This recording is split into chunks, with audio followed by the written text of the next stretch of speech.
Performing eye budding.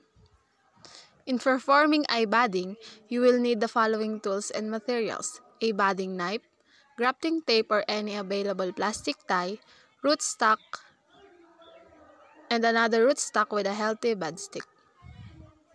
Identify the active growth part of the plant.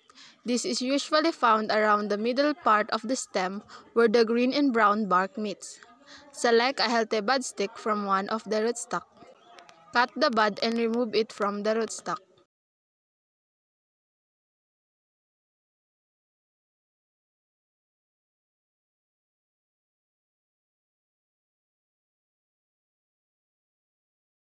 In the other rootstock, make an eye-shaped slit around the active growth part of the plant.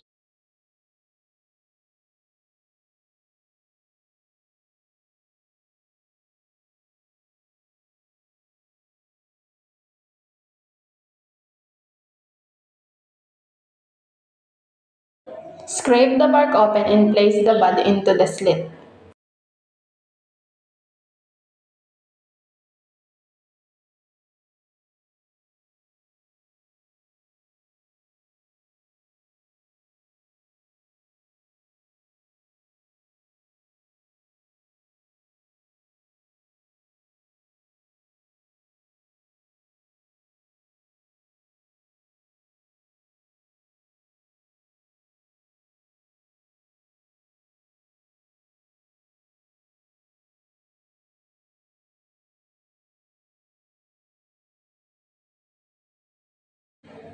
Secure the bud in place using the bark flaps.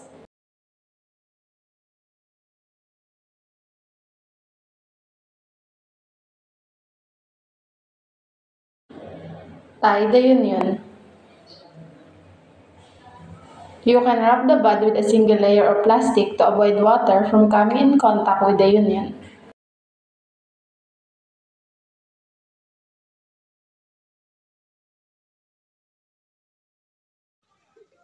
Cut the upper part of the rootstock. Remove the tie when the buds start to swell.